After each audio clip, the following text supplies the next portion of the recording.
নমস্কার, রাধে রাধে, জয় শ্রীকৃষ্ণ। প্রতিদিনের মতো আমি আপনাদের সামনে এসে হাজির। আজকের বিষয় অ্যালার্ট বা সচেতন।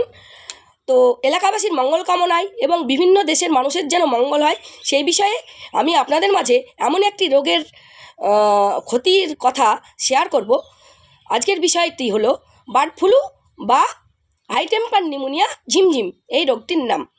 বার্ড ফ্লু প্রথমত পায়রা, মুরগি, হাঁস এবং বিভিন্ন ধরনের পশু পাখি থেকে সংক্রমণ ঘটায় মানুষের মধ্যে।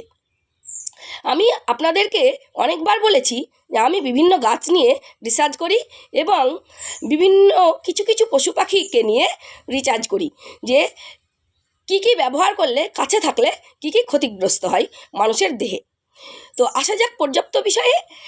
এই যে বার্ড ফ্লু, আমি পায়রা, কুকুর, বিড়াল এবং ছাগল পশু পাখি খুব ভালোবাসি। তো আমাদের বাড়িতে অনেক পায়রা ছিল। তো পায়রাগুলোকে নিয়ে আমি খুব আদর করতাম, চুম খেতাম, আদর করতাম, তাদেরকে দানা দিতাম।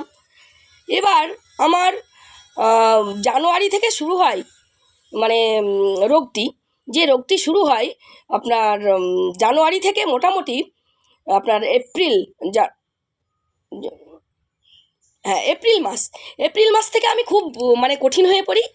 এবং অসুখটা হলো যে বাইরে এলেই অজ্ঞান হওয়া, ঘরের মধ্যে থাকলে কিছু হয় না, কিন্তু আমি তখন আরও খুব সুন্দর হয়ে গেছিলাম রক্ত অল্পতার কারণে। আর আমার সমস্যা হতো কি বলেন তো, প্রচণ্ড শ্বাসকষ্ট, এত শ্বাসকষ্ট পরিমাণে হতো, বাইরের প্রাকৃতিক হাওয়া আমি নিতেও পারতাম না এবং নিঃশ্বাস নিতেও পারতাম না, প্রশ্বাস ছাড়তেও পারতাম না। এটাই আমার কষ্ট। এবং আমি 6 মাস সূর্যের মুখ দেখিনি এই বার্ড ফ্লুয় আক্রান্ত হওয়াতে। 2016 সালে পুরো পশ্চিমবঙ্গে এই বার্ড ফ্লুর জন্য আমাকে নিয়ে গবেষণা চলছিল, কারণ পশ্চিমবঙ্গে একাই আমার হয়েছিল এই বার্ড ফ্লু। এপ্রিল মাসে যখন আমি প্রচুর পরিমাণে অজ্ঞান হয়ে যাই, তখন বিভিন্ন ডাক্তার দেখানো হয়, কেউ রোগ ধরতে পারে না। রোগ না ধরতে পারার ফলে মেডিকেলের ছাত্র, আমাদের এখানকার বিদ্যুৎ নাম, তো উনি মেডিকেলের ছাত্র। তো আমাদের এখানকার ডাক্তার জিয়ারুল হক, উনি বললো যে কলকাতার মেডিকেলের ছাত্র বিদ্যুৎকে একবার দেখে নাও। তো বিদ্যুৎ আমাকে পিএফের পরামর্শ দেন। পিএফ কথার অর্থ ফু দেওয়া বা ফু জোরসে ভিতরে টানা। তো যাই হোক, আমি বিদ্যুতের পরামর্শ অনুযায়ী পিএফ করতে যাই এবং আমি সেখানে পিএফ করতে অক্ষম হই, আমি পিএফ করতে পারি না। তো যাই হোক, তারপরেও আমার স্বামী আমাকে নিয়ে আসার পরে লালবাগ হসপিটালে আমাকে 24 দিন ভর্তি রাখা হয়। সেখানকার ডাক্তার হুমায়ুন কবির আমাকে মনোরোগ বিশেষজ্ঞ Madhupur road doctor B Biswas, Baharampur Madhupur road doctor B বিশ্বাসের কাছে পাঠান। বলেন যে আমার নাকি মনের অসুখ হয়েছে, পুরো লালবাগের মেডিকেল বোর্ড। এবার আমাকে ডাক্তার দেখানো হয়, পাগলের ডাক্তার, মানসিক রোগের ডাক্তার। এবার আমাকে প্রচুর ওষুধ লেখা হয়। তখন আমি আমার স্বামীকে বলি যে আমি পাগল হইনি, আমি সব ঠিকঠাক বলছি, আমার ভিতরে কষ্ট হচ্ছে। তো আমার স্বামী সেই মানসিক রোগের ওষুধগুলো আমাকে খাওয়ায় না, অনেক অনুরোধ করার ফলে। তারপরে আমাকে ভর্তি করা হয় বহরমপুর মেডিকেল হসপিটালে। সেখানকার ডাক্তার চন্দনা দে, বহরমপুর মেডিকেলের ডাক্তার চন্দনা দে আমাকে ওখানে 8 দিন রেখে উনিও আমাকে তাই বলে যে আমার মনের রোগ হয়েছে।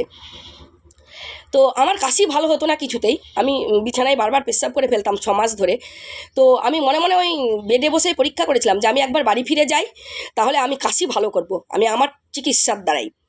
দিয়ে তারপরে আপনার আমাকে মেডিকেল থেকে বের করে 8 দিন পর মেডিকেল থেকে বের করে নিয়ে আসার ফলে আমি বাস স্ট্যান্ডে প্রচুর অজ্ঞান হয়ে পড়ি, কারণ বাইরের প্রাকৃতিক হাওয়া নেওয়ার মতো ক্ষমতা আমার নাই। অজ্ঞান হয়ে যাওয়ার পরে আমার স্বামীর সাথে আমি আলোচনা করি যে আমাকে অন্য ভালো ডাক্তার দেখাও। তো রবীন্দ্র ডায়াগনস্টিক নার্সিংহোমের মালিক ডক্টর এম রহমান, খুব ভালো ডাক্তার, তার নার্সিংহোমে সেখানে তার চেম্বারে আমাকে দেখানো হয় এবং নার্সিংহোমের মালিক সাথে সাথে আমাকে ভর্তি করার জন্য বলেন। বেড খরচ ডেলি 3000 টাকা। তো খুব ভালো রবীন্দ্র ডায়াগনস্টিক নার্সিংহোমের পরিষেবা, খুব ভালো। ওখানকার আয়োজন, ওখানকার পরিষেবা, ওখানকার অ্যারেঞ্জমেন্ট সব ভালো। আর রবীন্দ্র ডায়াগনস্টিক নার্সিংহোমের মালিক যে এম রহমান, তিনি তো আমার কাছে ভগবান তুল্য।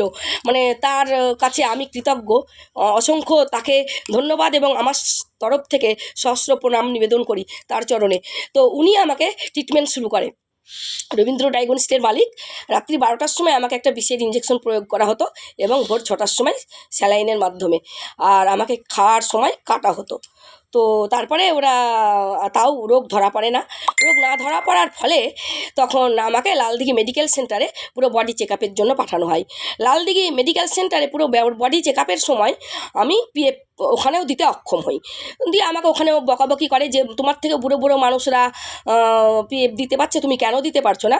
যাই হোক, আমার যেহেতু রোগ ধরা পড়ছে না 6 মাস ধরেও, তখন আমাকে আমার শরীরের রক্ত মুম্বাই, ব্যাঙ্গালোর এবং চেন্নাইয়ের মানে চেন সিস্টেমের মাধ্যমে পাঠানো হয়। এবং সেখান থেকে 3 দিন পরে সেই রিপোর্ট আসে যে আমার বার্ড ফ্লু হয়েছে এবং আমার লাংসে অ্যাটাক করেছে এবং লাংসে দাগি ধরে গেছে। তো যাই হোক, তারপরে আমার ট্রিটমেন্ট শুরু হয় রবীন্দ্র টাইগরিস নার্সিংহোমে। 8 দিন থাকার ফলে আমি রিকভার করি। তো ওনারা খুব ভালো ট্রিটমেন্ট করেছিলেন। মেডিকেল বোর্ড বসেছিল আমার জন্য। ওখানকার মানে রবীন্দ্র টাইগরিস নার্সিংহোমের মেডিকেল বোর্ড পুরো ডক্টরদেরকে আমি তাদের কাছে অসংখ্য কৃতজ্ঞ এবং অনেক অসংখ্য ধন্যবাদ তাদেরকে আমাকে বাঁচানোর জন্য।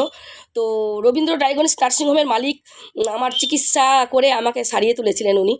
তো মানে বার্ড ফ্লু থেকে সবাই আপনারা সচেতন থাকবেন, যেন পায়রা, মুরগি এবং হাঁস এবং পশু পাখি বাচ্চারা বারবার নাড়াচাড়া করে যেন তারা মানে আপনার হাত না ধুয়ে না খাবার গ্রহণ করে। তাহলে আমার যেটা হয়েছিল সেটা আপনাদের সঙ্গেও ঘটতে পারে।